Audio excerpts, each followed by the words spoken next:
Hola, ¿cómo están? Bienvenidos otra vez a mi canal.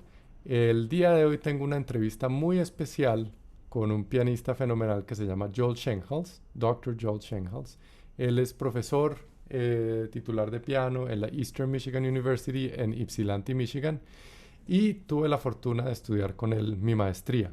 Por eso lo quise traer hoy a hablar un poquito con él sobre sus proyectos, sobre lo que ha aprendido con sus proyectos y qué cosas se vienen para que aprendamos un poquito de su aproximación al piano, su aproximación a la música y muchas cosas más.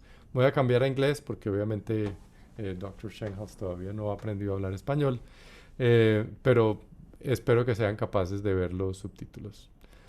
Hi, Dr. Schoenhaus. Should I call you Dr. Schoenhaus or Joel? This, I Joel, think please, I thank think you. Joel Good in to this see you. case, right? Please, please. Well, how are you? Tell me, how is it going in Michigan, and what are you up to these days? Doing very well. It's June in Michigan, so this is one of the best times that we have.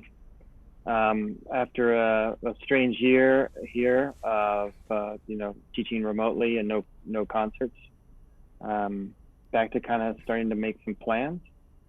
Um, Working on new projects.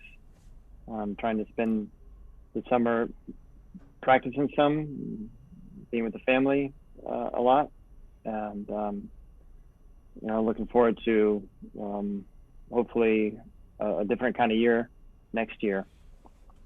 Definitely. I guess the latest project actually you might be interested in is I've commissioned a work by Navajo pianist you might know, Connor Chi. Oh, Do you yeah, remember Connor Connor. from Yeah, yeah, Easton? Yeah. yeah, yeah. So I We commissioned. we we were there at the same time. Yeah. Yeah. So he's been since 2014 composing some really beautiful music. Don't know if you're followed any of his work recently, but he's doing some really beautiful things. And so I approached him last year, sometime last fall, about whether he'd be interested in a commission, and he's agreed to that. So he's working on a series of 16 pieces, 4 sets of 4 pieces called sand paintings for piano, all based on Navajo themes and melodies, and so forth. So in preparation for receiving that piece, which should be coming, I think, in the next month or so, I've been learning all of his other music, which I'm really enjoying, which are all available on his website. So I wanted to be as familiar with his musical language as possible, and in preparation for the piece that he's writing for me. And so that's what I'm doing. Having a great time with it. Well, that's an excellent segue to my Okay. line of questioning.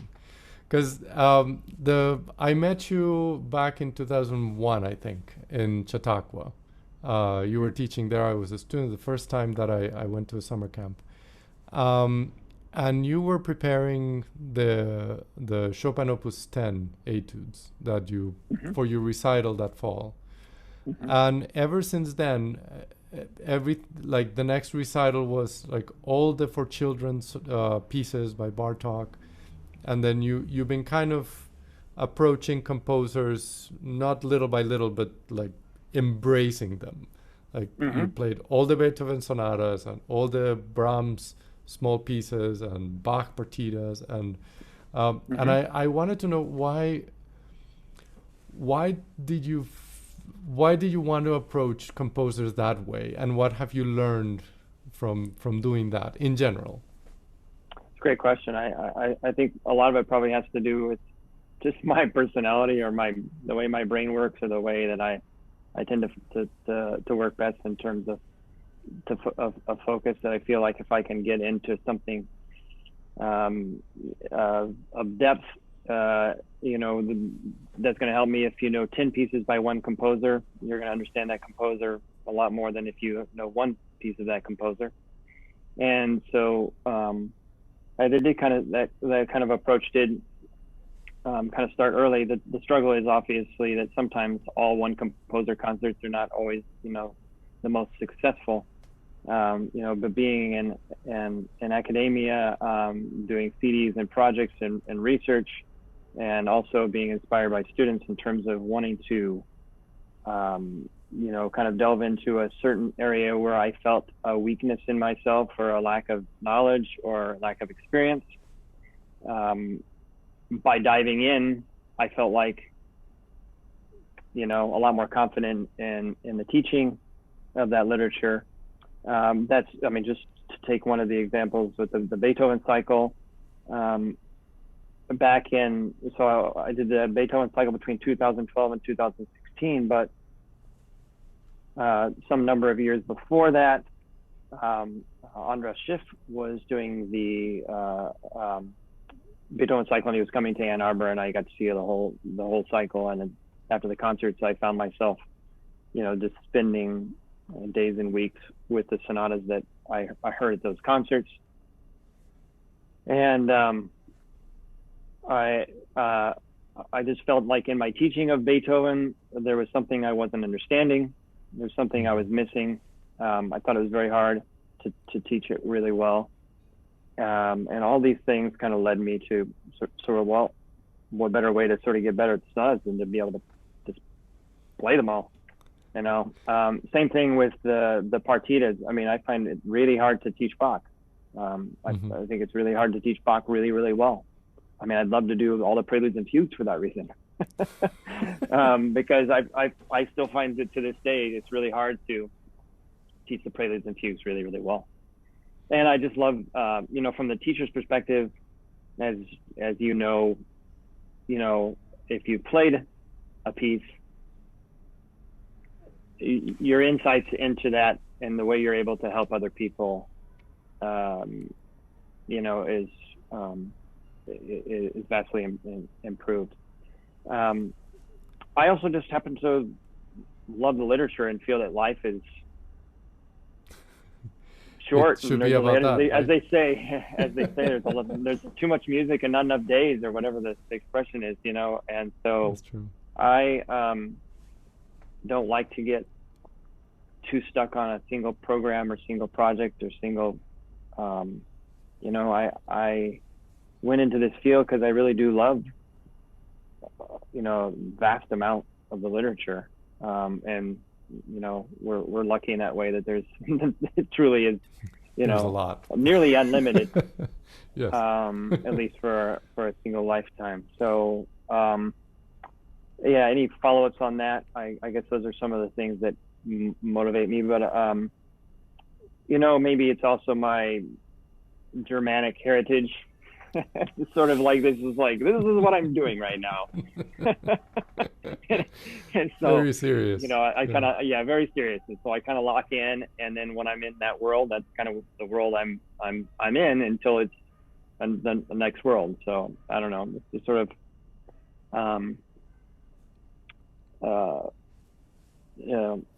the way I found that I work the best, I think.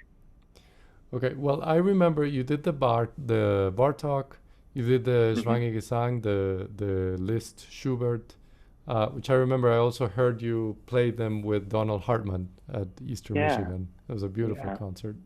That was such a great time, That was, And it was great too, because it was around the same time that you released the CD. So I got to hear both the songs in the original setting, and the transcriptions, and that was great.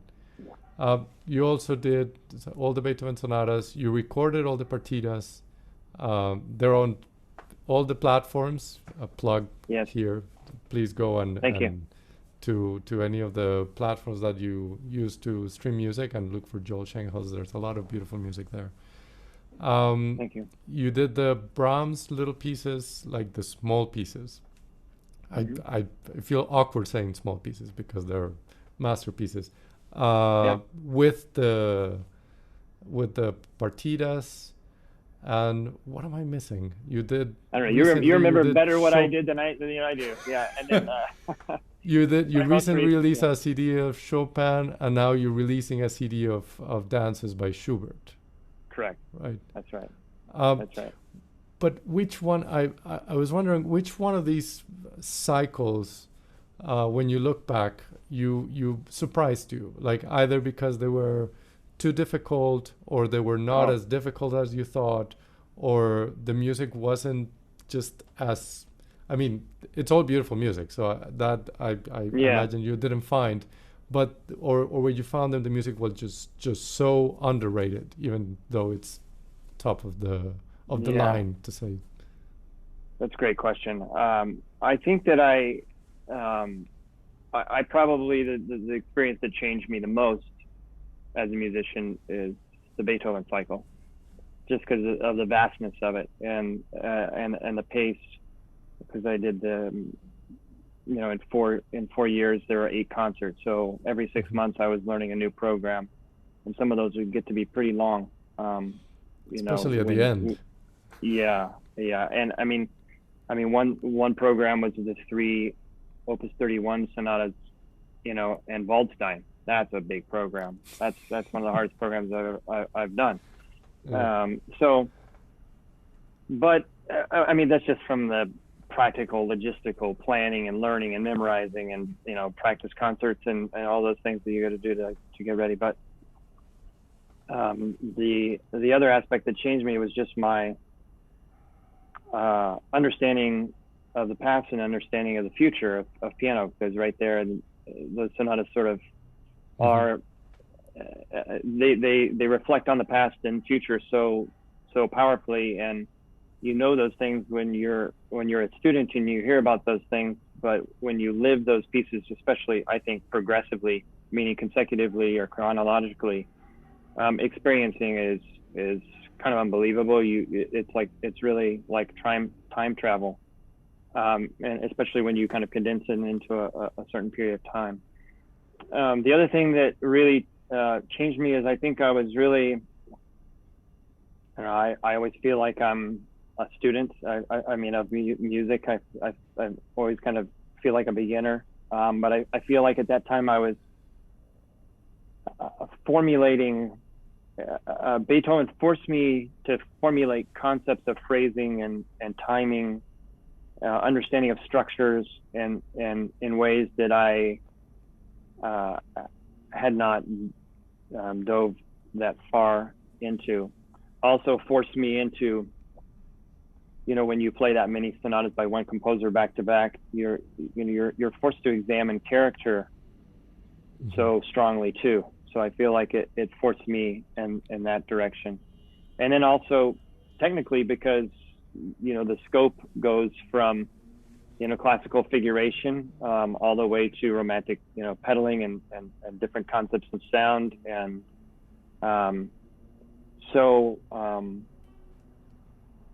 and then also just because the sonatas, it seems like there's a book written on every measure of every sonata, I mean, Yeah. There's so much True. content out there to absorb by so many incredible people that there's just the wealth of information that I felt like I was able to tap into at that project is probably,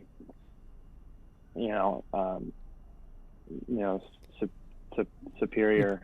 It's a massive. To the other. It's a massive project. I mean, it's especially at the beginning and the middle of the end. But at the end, just having to do Opus 101, 106, 109, 110, and 111. Those are really huge, vast, very deep, and incredibly difficult sonatas. I mean, that must have been. I guess you kind of did the pre-practice to get to that. Did you feel that you were more like in a better situation when you got to them because you had played all of the previous ones? Absolutely. Yeah. I mean, I had friends who had played the Hammerklavier before. I had several people say, 2 years before I was supposed to play it, have you started yet? Yeah. Have you started yet? Did you start the fugue yet? I said, I don't have time to start yet. I mean, I'm teaching, I have a family, and I'm trying to learn the next program. So honestly, I just took each one as it came, but obviously each one prepares you, in a way for the next one, as you're saying. So which one of the ones, this is kind of a cheap question, but which one did you think it was the most difficult one? At least for you. Like it doesn't have to be the most difficult according to the catalogs that we know, but to you, which one was the one that you were like, I don't really understand it, or I can't. There's some passages that I honestly, can't figure out. I'm going to sound like every other pianist who's played the Beethoven sonatas. The Hammerklavier obviously is hard to not mention, and it's actually, when I proposed this project and thought about doing it, I thought about doing 31 sonatas. You know, instead of 32, and not just because of the difficulty of it, but actually from an outsider's perspective of it. I mean, I'd never played it before, and honestly, every time I listened to a recording, it was hard for me to connect with that piece, and I had never at school even heard somebody tackle it. I had only heard it live in concert maybe twice. And so to me, it was this sort of albatross that was this kind of quirky thing. And what was Beethoven thinking? So that one wasn't, I mean, of course, yes, from a technical and just durational and emotional perspective, everything, it's very, very, very, very difficult. But it was actually mostly difficult from the standpoint of trying to connect, learn enough about it, and understand it enough, and live with it long enough that I connected with it, and I felt like, wow, this actually, I really love this sonata, because all the others I knew that about. I had no problem, and I don't like to play music that I mean, who does, right? It's hard to get up on stage if you don't love a piece. So when you pick all the pieces of one composer, it's tricky, but in that case, obviously, it's all great. But that was the one for me that was the hardest from that perspective. I also find some of the earlier sonatas, Opus 2, number 2, Opus 7, Opus 22. Those are so huge, and I mean, I love them, but they're very, very long, and they're extremely difficult. I also found I had not played the Waldstein Sonata before the cycle, as much as I knew the sonata and taught the piece, known the sonata and taught the piece, and seen it taught so many times. I've never played it, but it's, as you know, I know you played that many times. Well, I learned it with you, so yeah. So I guess I taught you how to play it in a way. Well, I'm still learning. Still learning that one. Well, that takes me to another question, actually. Like, are you, like, you're doing these projects now, and you're probably going to continue doing these projects for several years, but if in 5, 10, 15 years you go back to do a program that of music that you already played, like a lot of our teachers are doing right now, or the pianists, when they get to a certain age, they're like, I really want to delve into some music that I did before and not necessarily learn any music. Which of the Beethoven sonatas would be on that first row for you? Oh, wow. Great question. Opus 57. I'd love to play again. Opus 101. Opus 110. And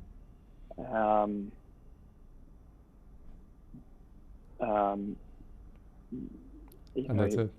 No.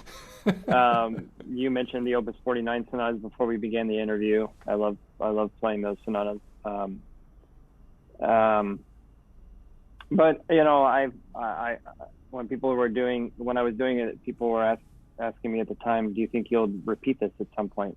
And at the time I thought, wow, that would be really an interesting experience, actually, just to repeat the cycle, which I know people do in their life. I don't know if that will be the case, but those are a handful of sonatas that just come to me. Opus 31, number 1, that's a fun sonata. That's great. But Opus 26, Opus 28. I don't know. If you continue, you're just going to go through all of them. If you let me go on long enough, I'll just list them all. But that. But it's a good um, list. It's a good list. I have to get the list from you at some point of like order of difficulty, because those lists are always very helpful, and having somebody that yeah, actually play them all.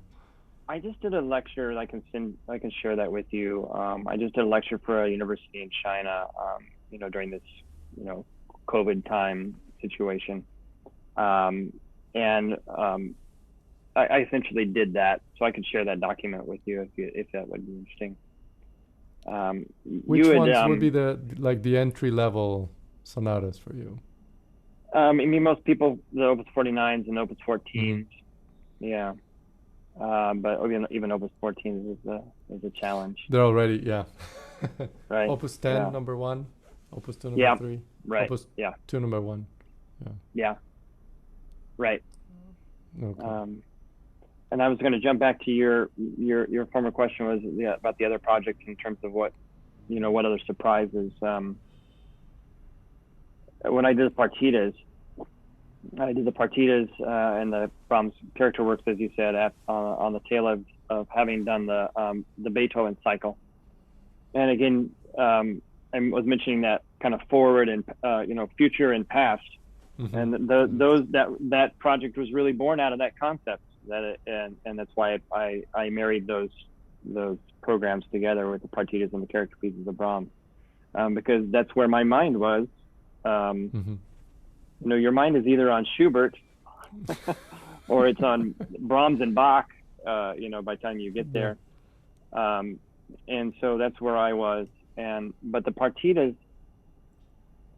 wow, that's just such intricate, music. I was surprised, not really surprised, but um, You weren't it, disappointed. yeah, how much.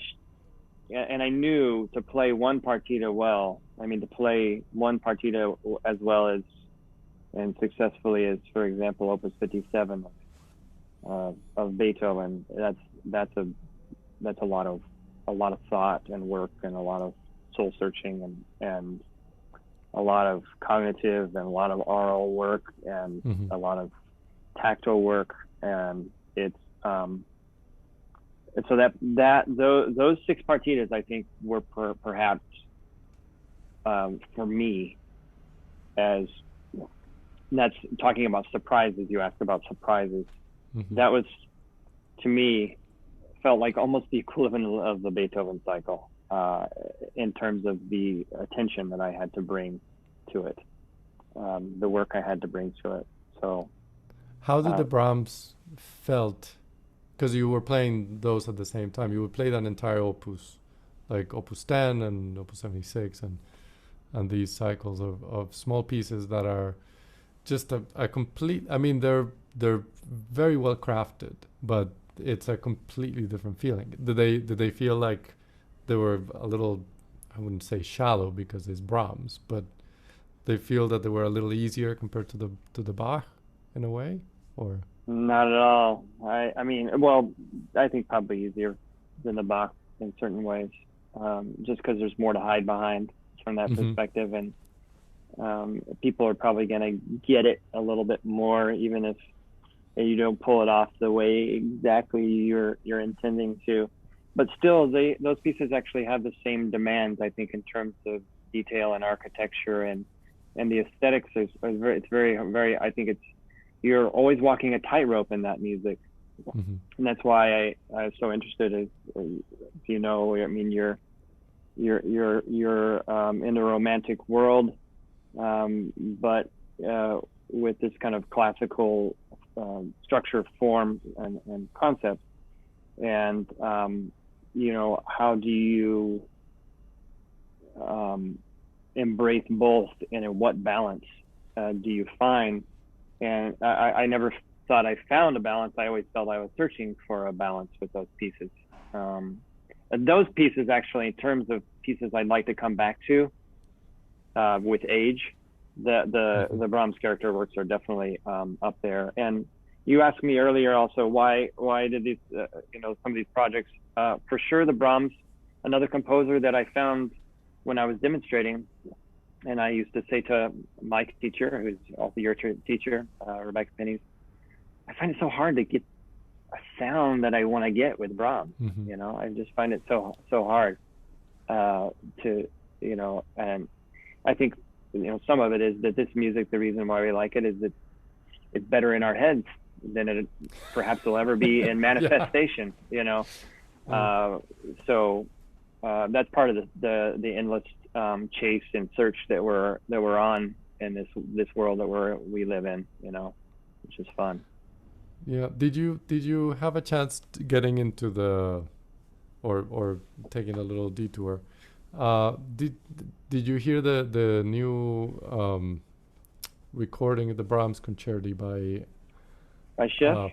By Schiff with an original? It was using like an original instrument. Yeah, he's using the original instruments, and the strings are using gut strings, and the orchestra is smaller and everything. I just read the article in the New York Times just about last week, I think, and I've been wanting to listen to it, but I have not yet. But I'm very interested in that because you know, I mean, you know, Schiff has been a huge kind of force in my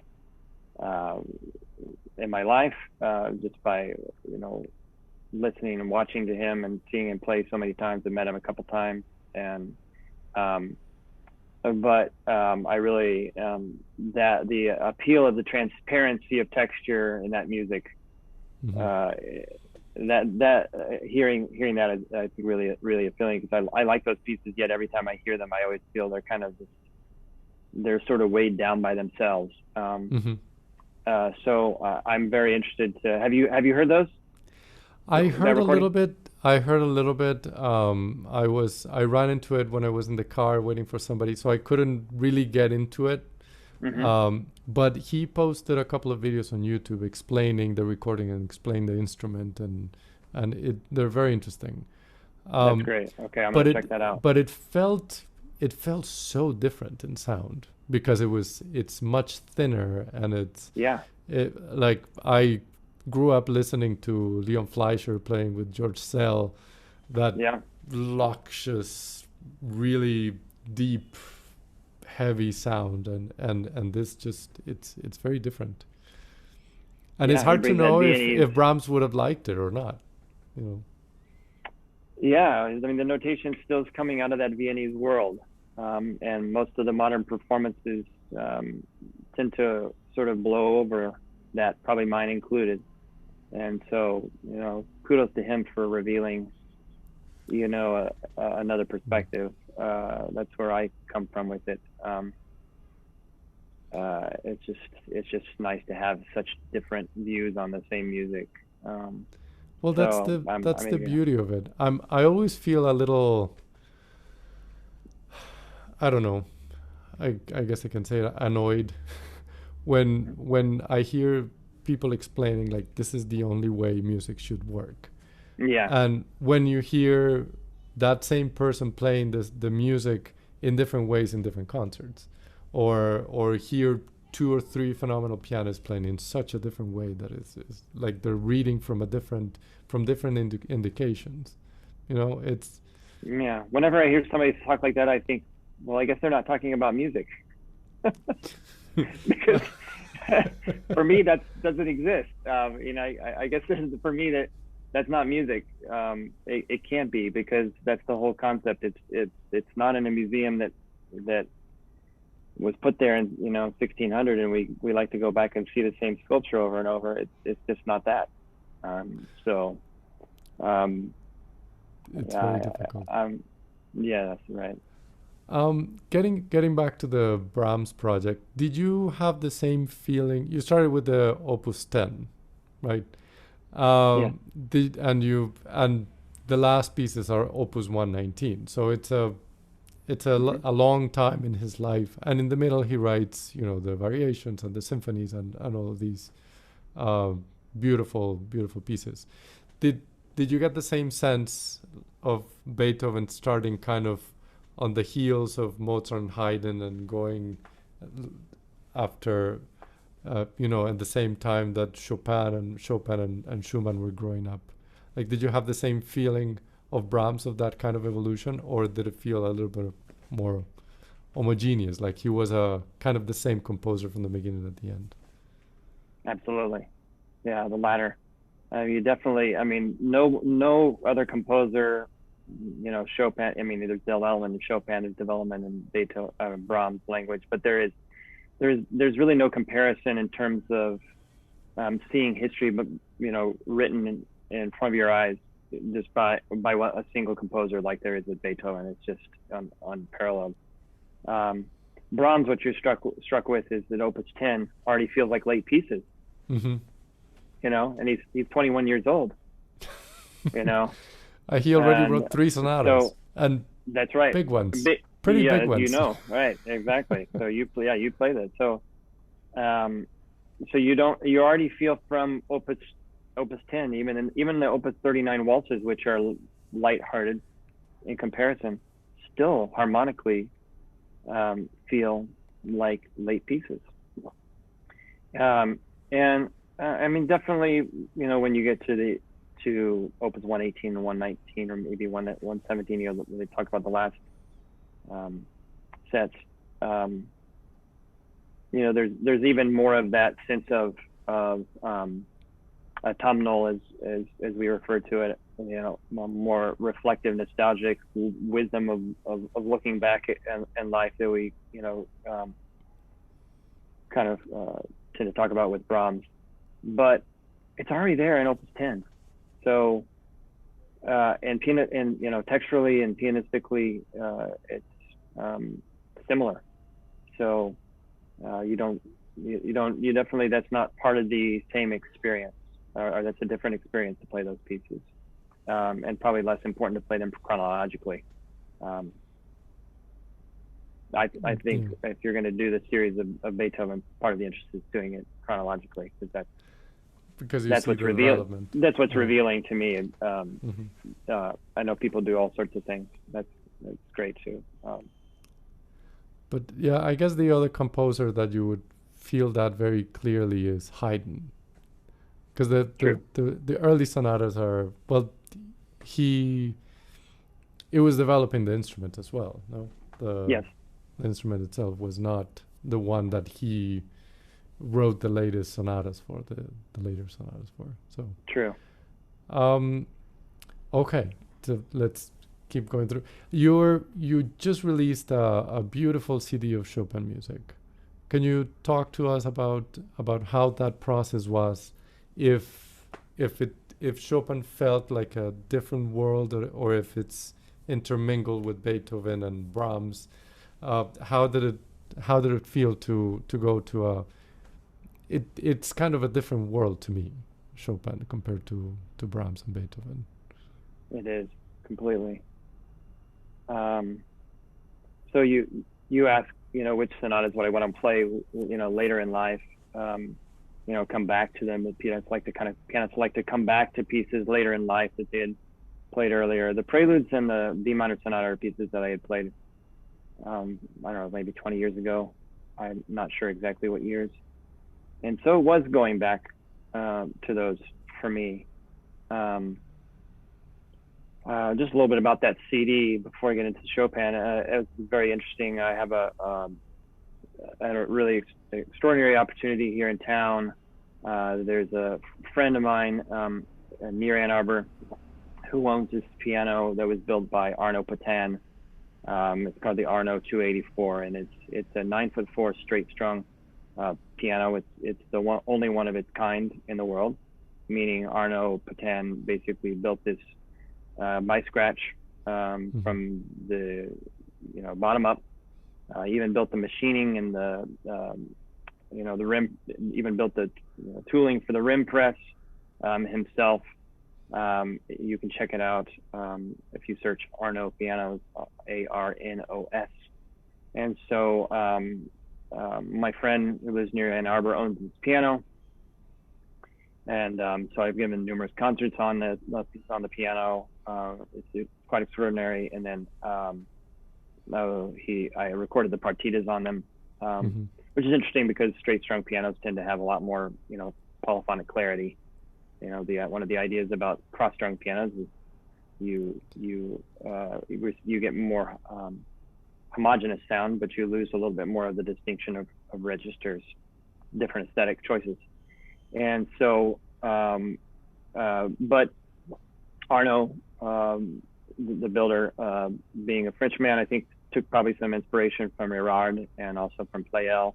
The piano, I think, works particularly well also with Chopin. So I think it's a kind of a unique sound on that CD. Also the partitas, and something that makes them kind of different. We talked about Schiff's recordings of the just using different instruments, and just the value of offering different sounds to the world.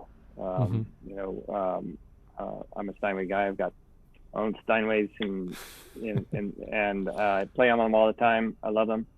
But it's really nice to have different sounds out there. But the Chopin, yes. As music, the thing that makes it so distinctive is that you feel like this was a pianist, and he was a pianist above all other things. Whereas Bach in particular, we think of his music as sort of more abstract, meaning you could play it on almost any instrument and be successful. And Beethoven's often thinking orchestra, or he's thinking string quartet, or he's thinking of an operatic aria or something like that. And of course, Chopin was definitely influenced by Italian opera and also had other musical influences as well. But when he's writing for a piano, he's thinking. He might be modeling a singer, but he's thinking of the acoustics of the piano first and foremost, and the just the tactile sensation of the sensation of playing his music physically is so rewarding, and so it's sonically so pleasing. It's physically so fun, and there's I happen to think that the preludes are one of his greatest sets of pieces. Are I just adore those pieces and the way that they form a set. I think sometimes some people don't find that Chopin's music, as much as they love it, doesn't have obviously the emotional spectrum that Beethoven's does. Beethoven seems to almost tell us almost every myth of humanity, whereas most composers have a few more common myths that they explore. But in the preludes, there's a great vastness of emotional expression. I love that. And then the B minor sonata is really interesting because in general, Chopin was not a large scale form composer. But in that piece, I feel like he's somehow done this incredible thing where he's captured the salon spirit, and yet still put it into the symphonic structure and form. So it's like this incredible mixture of things. So I really enjoyed that project. I enjoyed coming back to those pieces. So thanks for asking about that. How do they feel? I'm curious about a couple of things. The first is a quick question. I know Barenboim built a piano. It's also straight. Right. The strings are straight, for people that might not know what that means. Instead of being crossed, they're all on the same direction, going from the keyboard to the other side of the piano. How do you know his piano? Do you know the Barenboim piano? Or in no, I've just seen articles about it. I haven't even heard. I don't think I've even heard it played. Honestly, okay. I know that it exists. Because I know it's a little smaller also. The keyboard is a little smaller. Okay. I don't know. You read more about it than probably I have, but it's been a while. and I don't know if there's any plans to mass market that or anything. But I think it's interesting that there's still kind of an interest in straight strung. Again, I think that there's a certain number of people out there that, hey, we got some great pianos out here today, but what else is there? What else is there? I think we've kind of unfortunately, we've associated piano with a kind of almost a singular type of sound, and it might be a beautiful sound, but if you like cars, you probably like to drive different kind of cars, different types of experiences.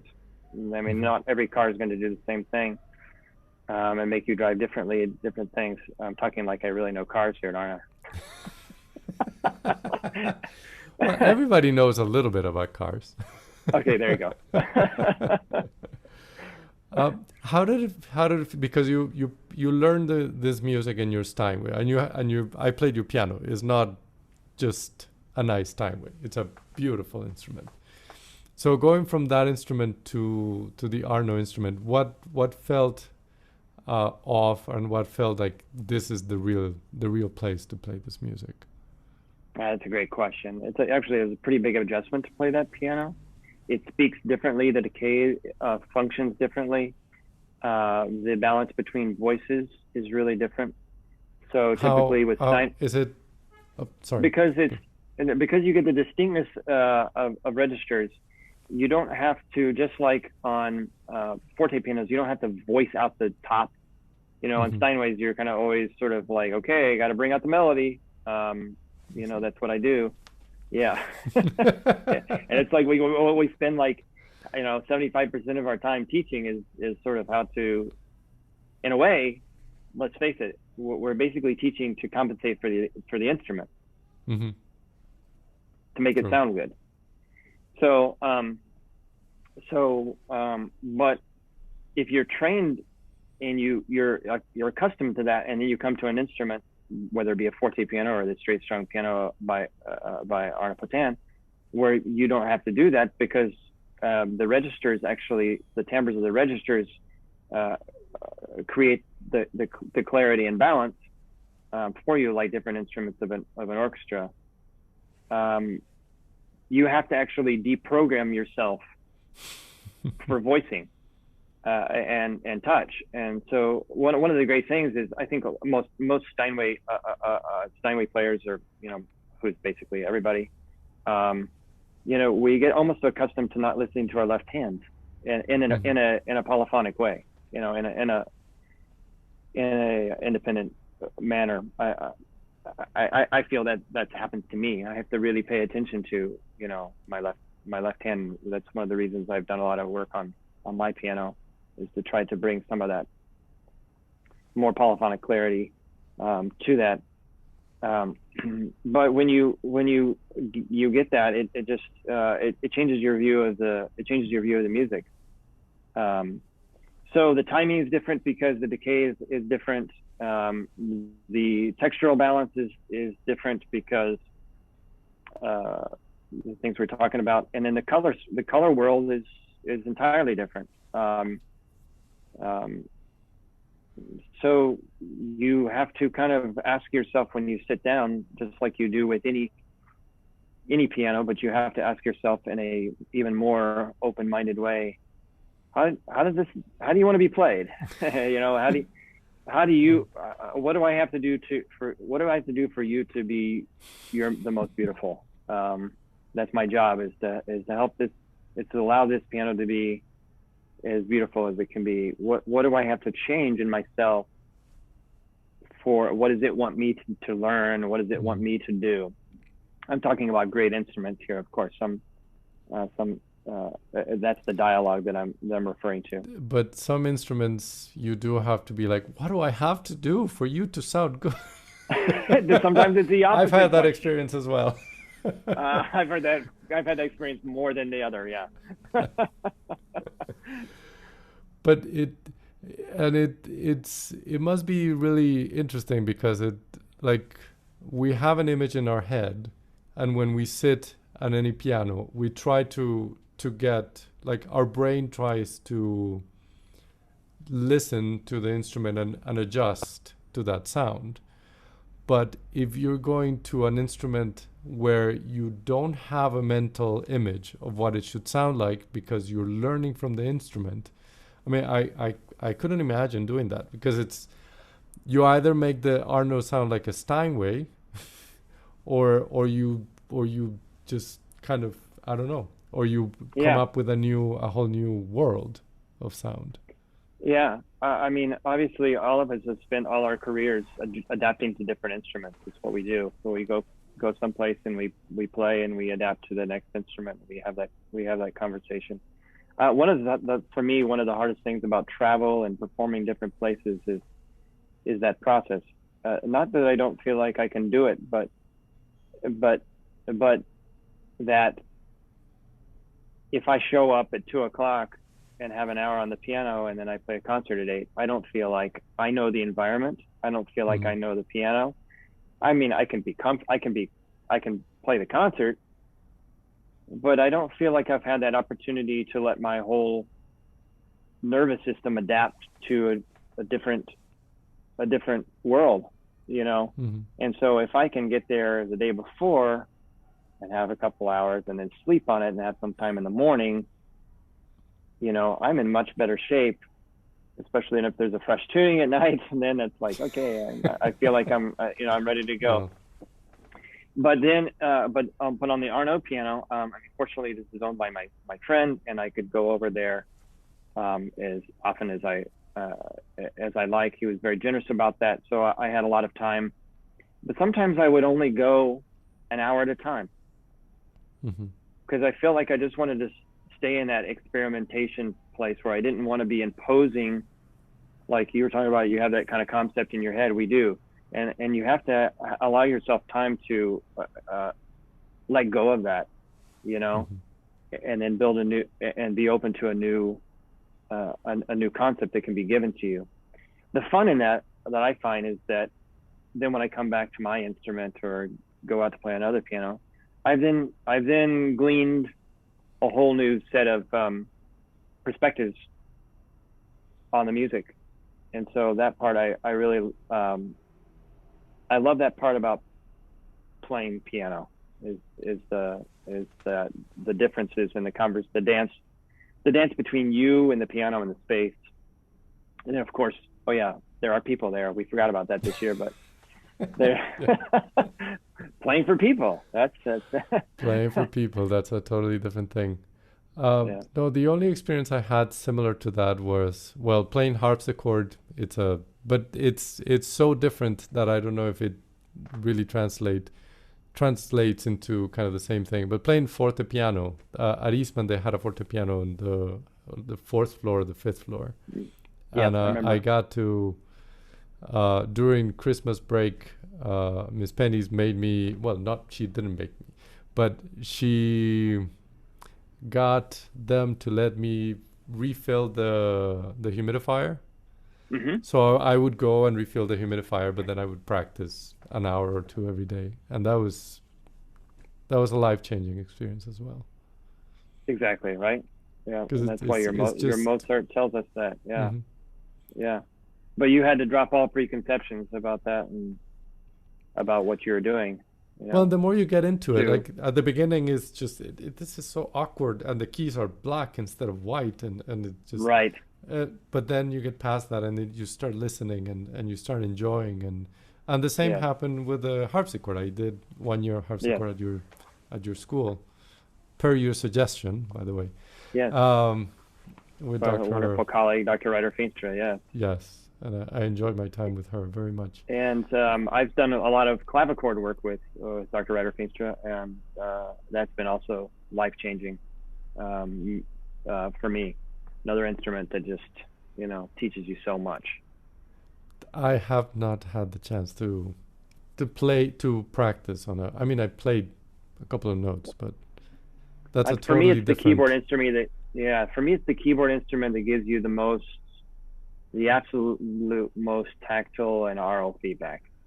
It's so it just develops this keen sense about where pitch is and and about gesture and timing and the physicality of playing it. You have to be so centered with every note for it to even sound, So Yeah. it's incredibly demanding, but in a very connective kind of way. For me, that I hope at one point to own one. That would be, yeah. But is it because it's so direct? Like Yes, it's the same key. Like there's no mechanism between you and you don't have to feel the hammer kind of being that's lifted, right. but you just like go directly to it. That's right. And then you can even vibrate the. The Babel, yeah. Yeah. Oh, that's great. Well, Joel, I think we need to. I need to let you go because I know you have plenty of stuff to do. Um, Thank you for this conversation.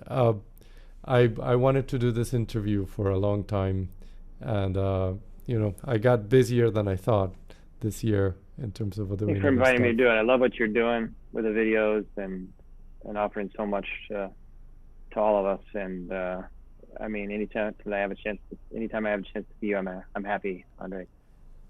Perfect. We have to do another session where we talk about technique more for the pianist. This was kind Okay. of talking about music and your experience, which is not small with this Thanks for being marvelous interested. repertoire. I appreciate it. It's always nice, I think, for anybody in any profession to have a chance to talk about the intricacies of what they're doing. So I don't get a whole lot of opportunities to talk at that level, and it's fun to be able to do it, especially with you, who understands exactly what I'm talking about. Appreciate it. And I would like to think that I have a deeper understanding of your mind, having studied with you for a bit more than 2 years. That's a little scary there. Maybe we should stop right there.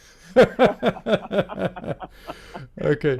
Well, thank you, everybody. I'll let you do the video about my mind on your own. Okay. Okay. Get it. I'll do it with like a doodle video into the mind of Joel Schoenhals. I'll probably learn something about myself knowing you. Probably a lot more than I want to know. No, just kidding. Okay. Well, thank you again, and this is where I say goodbye. Hopefully, we'll Ciao. do another interview later. Yeah. Bye. Okay. Bye-bye.